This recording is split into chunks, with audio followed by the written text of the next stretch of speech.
వచ్చే లోక్సభ ఎన్నికల్లో తెలంగాణ నుంచి హేమాహేములు బరిలోకి దిగుతారని ప్రచారం జోరుగా సాగుతోంది. దక్షిణాదిన పట్టు కోసం కాంగ్రెస్ బీజేపీ అగ్రనేతలు తెలంగాణలో పోటీ చేయాలని భావిస్తున్నారట. ఇప్పటికే తెలంగాణలో అధికారం సాధించి జోష్ మీదున్న కాంగ్రెస్ పార్టీ అగ్రనేత సోనియా గాంధీని మెదక్ పార్లమెంట్ నుంచి పోటీ చేయించడానికి ప్రయత్నం చేస్తోందట. సోనియా పోటీ చేయాలని విజ్ఞప్తి చేస్తూ తెలంగాణ కాంగ్రెస్ పార్టీ సమావేశంలో తీర్మానం కూడా చేసింది. మెదక్ కాకుంటే పార్టీకి బలమున్న నల్గొండ లేదంటే ఖమ్మం నుంచి సోనియాను పోటీ చేయించాలనే ఆలోచనలో ఉంది ఆ పార్టీ.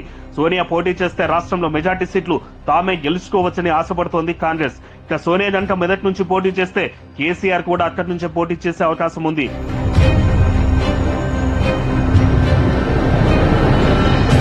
కాంగ్రెస్ సంగతి అటుంచితే గత ఎన్నికల స్వీయ తప్పిదాలతోనే అధికారానికి దూరమయ్యామని తీవ్రంగా మదనపడుతోంది తెలంగాణ బీజేపీ. దూకుడుగా నిర్ణయాలు తీసుకోలేక మంచి టైంలో బండి సంజయ్ ను అధ్యక్ష బాధ్యతల నుంచి తప్పించడం వల్లే అధికారంలోకి రాలేదని భావిస్తోంది. 6 నెలల కిందటి పార్టీ జోష్ ను అలాగే కంటిన్యూ చేసి ఉంటే కనీసం 30 స్థానాల్లో ఖచ్చితంగా గెలిచేవారమని లెక్కలు వేసుకుంటోంది బీజేపీ. జనం ఓట్లేయడానికి రెడీగా ఉన్న తమ తప్పుల వల్లే ఓట్లని కాంగ్రెస్ కు మల్లాయని మదనపడుతోంది. ఇక నుంచి అలాంటి తప్పులు జరగకుండా పకడ్బందీ ప్రణాళికలు రచిస్తోంది. లోక్సభ ఎన్నికల్లో సత్తా చూపడం ద్వారా తిరిగి లైన్లోకి రావాలని గట్టు పట్టుదలతో ఉంది కాషాయం పార్టీ. ఇందుకోసం వచ్చే పార్లమెంట్ ఎన్నికల్లో రాష్ట్రం నుంచి బీజేపీ అగ్రనేతలను పోటీ చేయాలని భావిస్తోంది. గత అసెంబ్లీ ఎన్నికల్లో ఆదిలాబాద్, నిజామాబాద్ పార్లమెంట్ పరిధిలో మంచి ఫలితాలు సాధించింది బీజేపీ. ఆదిలాబాద్ జిల్లాలో 4, నిజామాబాద్ జిల్లాలో 3 అసెంబ్లీ స్థానాల్లో కమలం గెలుపొందింది. నిజామాబాద్ లో పసుపు బోర్డు ప్రకటించడం తమకు ప్లస్ అయ్యిందని బీజేపీ శ్రేణులు చెబుతున్నాయి. ఉత్తర తెలంగాణలోని మిగతా జిల్లాల్లో సీట్లు గెలవకపోయినా ఓట్ల శాతం గణనీయంగా పెరిగింది ఆ పార్టీకి.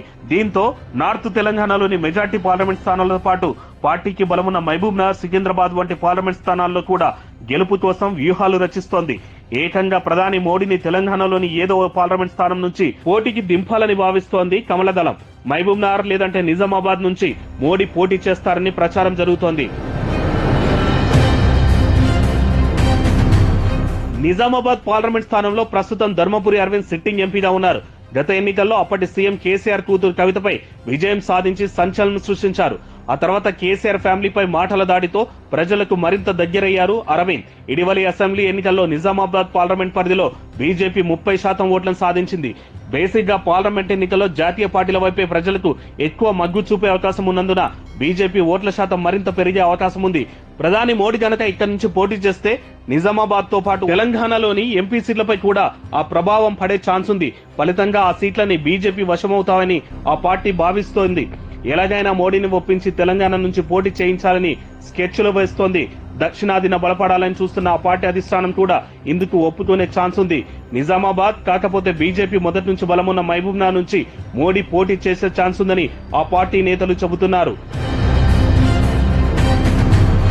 మోడీ గనక పోటీ చేస్తే తెలంగాణ రాజకీయాలన్నీ మోడీ చుట్టే తిరిగే అవకాశం ఉంది. ఒకవేళ సోనియా కూడా తెలంగాణ నుంచి బరిలో దిగితే ఇది బీఆర్ఎస్ కు మరింత నష్టం చేయొచ్చు. పోటీ మొత్తం బీజేపీ, కాంగ్రెస్ చుట్టే తిరిగే అవకాశం ఉంది. మరి దీన్ని బీఆర్ఎస్ ఎలా ఎదుర్కొంటుందో చూడాలి.